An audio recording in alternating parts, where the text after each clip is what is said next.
Hey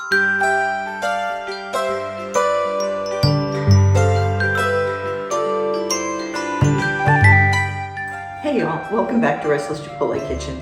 Today we are going to make one of the most popular recipes on the blog, and that is Copycat Cracker Barrel Hamburger Steaks. Now, I know Cracker Barrel has been in the news a lot lately, and not everybody is happy with them, but you will be happy with this recipe because it is delicious. What we're going to need is 2 pounds of lean ground beef. This is a 90-10 ground sirloin. You can use 90-10 ground chuck. You can use 95-5 ground beef, whatever you want, but make sure it's a lean ground beef. Also, I do suggest the ground sirloin if you can swing it, because your flavors are going to be as good as what you put in it, right? And the ground sirloin does give it better flavor than ground chuck or just plain ground beef.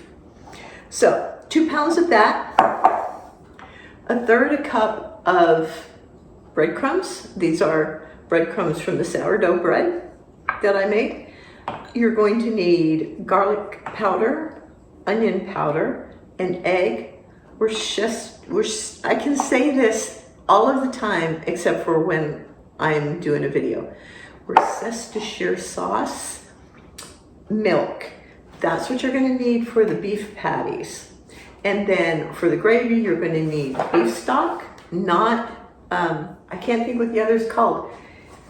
Not the other one, but the beef stock. Beef stock has usually got other things in it like onion and a little tomato paste. It has a little bit more flavor than the word I can't think of. Doing good. You're going to need a little bit of flour. That's going to be to thicken up the gravy. Some butter, because we're in the South and butter is practically its own food group.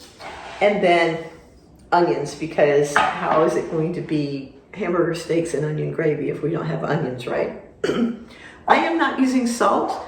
I will put a little bit of pepper in. There's a lot of salty ingredients here. You do you.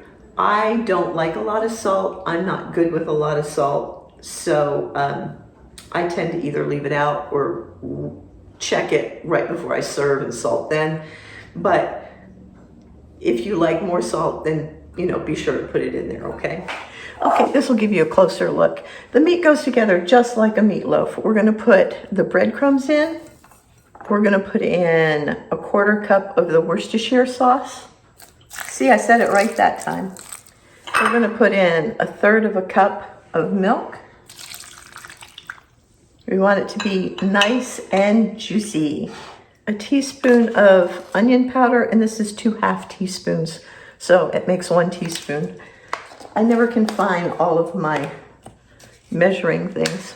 2 teaspoons of garlic powder, so that's going to be 4 of these. 1, 2, 3, 4. And then this is where I would put salt in. The recipe calls for a teaspoon. I'm going to put a little bit in, but it's not going to be a full teaspoon. And then we're just going to mix that up just like it was a meatloaf. Once I get that mixed up so that the breadcrumbs are pretty well evenly through there, and you can feel them. I dried the breadcrumbs out quite a bit, so I can feel them in there. But once they're in there and they're pretty much all the way through, then you're going to add your egg. And the egg is there to help it hold together. And what I'm going to do is I'm just going to beat this up a little bit and then pour it in there. And mash that up in there. Again, this is just like making meatloaf. I don't want that in there. I don't like those white things in egg whites. I know what they're called. I just can't think of it at the moment, but I just don't like those in there. So I tried to take them out. Anyway, you are going to mash this up just like it was a meatloaf. And if you use a spoon to make your meatloaf, okay, you can do that. I never have. I just don't have that good of control, I guess. I always prefer to make it with my hands. All right, the egg is all mixed in there. All of our ingredients are mixed in there. And I'm gonna let that sit for just a couple of minutes, about 5 minutes, while I wash my hands and get ready to make the patties. Okay, it's firmed up. The flavors have kind of come together, and we're gonna divide this into 6 equal parts. A lot of times I will use my kitchen scale for this. I think it's the smartest way to do it. I'm probably not gonna do it that way today, but it's a good idea. That way you've got them all the same size. And actually, I probably am gonna use a kitchen scale. I don't think I can do this just eyeballing it. I like to put a little piece of parchment on my kitchen scale just to keep the top of it clean. And of course, I always wash it off, but it just makes things easier, especially if you are weighing several different things. Okay, they are actually all the same size. Now, all we need to do is take these, and you're gonna make them kind of like you would a hamburger, only I like to make them in an oval, and I don't like them to be as thick as they would be if they were a hamburger. When I do them, using 2 pounds of meat, each lump of ground beef was about 6.60 to 6.80. So to me, that's close enough. I make them in oval patties about the size of my hand, okay? I don't have giant hands, and they are about ½ inch thick, if that gives you any idea. That way they cook all the way through without too much problem, but they don't get dried out. And you're just going to pat them out like that. Make them all about the same size. And if you're unsure about your seasoning, go ahead and take a little piece off and cook it and taste it. And that'll tell you if you need to put in more salt or more pepper, more onion powder or whatever. And I'm gonna finish putting these together and I'll be back.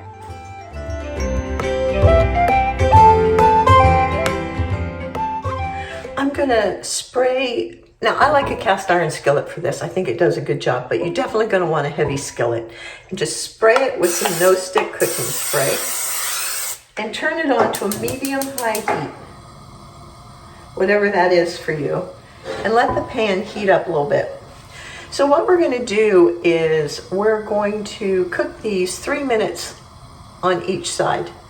They're gonna be probably pretty close to done, but not all the way done. As the time is up, we'll take them off because they're all not going to fit in here at once.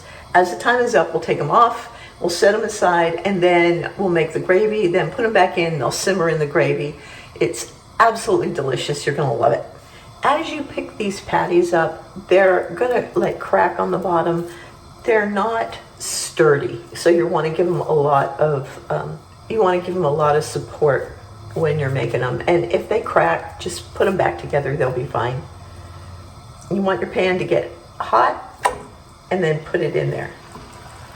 And listen for the sizzle. This pan needs to heat up a little bit more before I put any more in there. Okay, it's been 3 minutes on that side. We're gonna flip them over. They're nice and brown.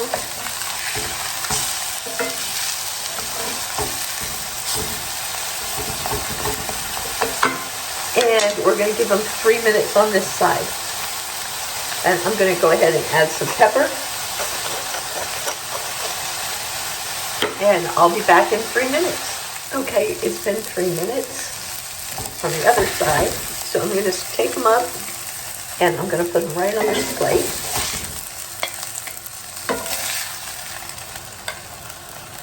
And I'm going to set them aside and put the other ones on for 3 minutes on either side. And then I'll be back. Okay, these have cooked 3 minutes on each side. I'm just going to take them off the heat and set them aside for now.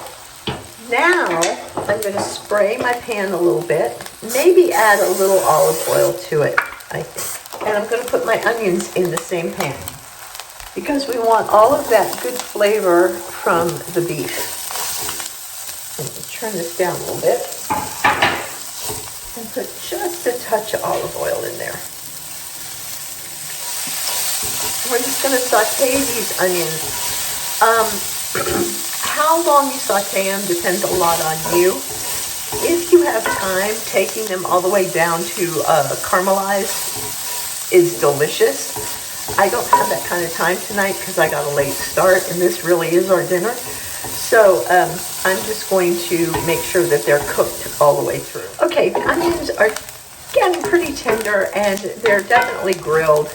A lot of the flavors come out. So I'm going to go ahead and add the butter. I'm going to let that butter melt, which won't take very long because this pan is hot.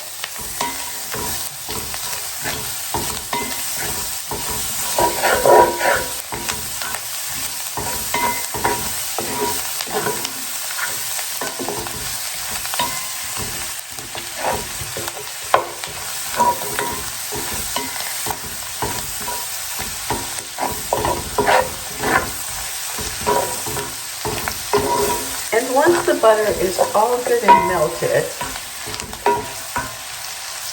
I'm going to add the flour and I'm going to whisk it in, cooking for about a minute.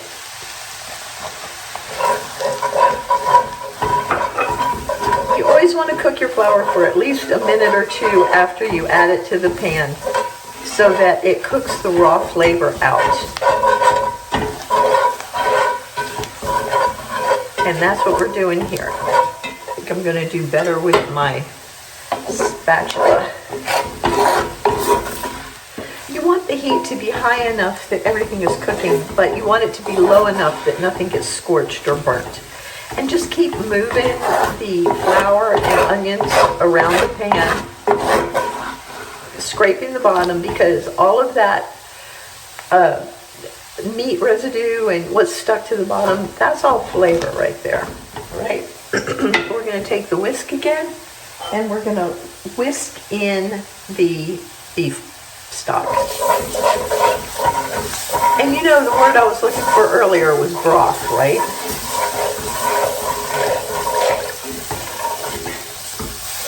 I don't know why I couldn't think of it. I have those moments. I guess they call them senior moments, don't they? Okay. If you get lumps when you do this, just keep whisking until all the lumps come out. I wouldn't worry about it too much because the onions in here are going to keep it from really showing that it's lumpy, if it is. But I usually don't have lumps in the gravy, so I think you'll be okay. Now, as it thickens, I want you to take your spatula and scrape the bottom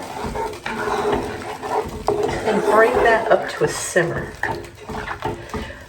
Now is a good time to go ahead and taste it for salt. Oh, that definitely needs some salt. And I don't feel like there's enough onion flavor in there, so I'm going to add a little more onion powder in here.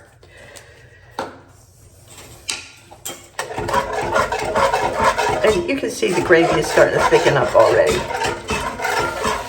And I made my mess for tonight because we knew I wasn't going to get through a video without making some kind of mess. That's better. And now, all I need to do is get my ground beef patties and put them back in the gravy. And they're going to fit this time because they got a little bit smaller because of the, you know, they cooked down a little bit. And you see that juice? We are not going to waste that. That goes right back in there. All right. Bring that up to a simmer.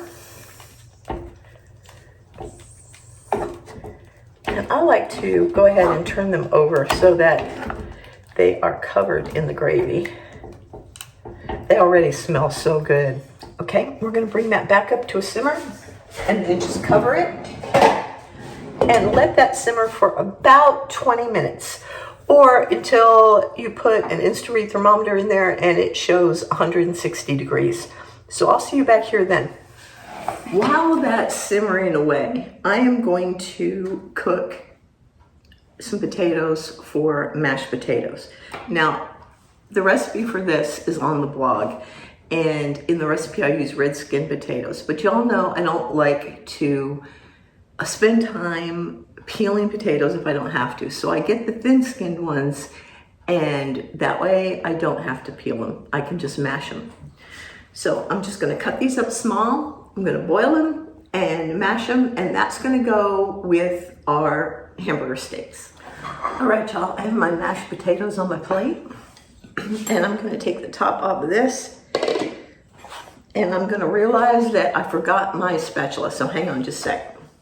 Let's try this one more time. I've got my spatula, I've got my mashed potatoes, I've got my hamburger steak and gravy. I'm gonna put that right on there, and then some of this gravy right on the top. And look at that. Oh gosh, it smells so good. Look at that. Doesn't that look delicious? And that's it. That is our dinner tonight. It is done in just right about 30 minutes after you've made it a couple of times. The first couple of times maybe it's gonna take you a little longer than that. But make it, serve it with mashed potatoes, maybe a salad. Easy dinner, tastes delicious. You don't have to deal with the new minimalism at Cracker Barrel, and I know you're gonna love it. All right, y'all, I'll see y'all next time. I love y'all. I hope you come back, and don't forget to subscribe, and I'll talk to you later. Bye-bye, have a great night.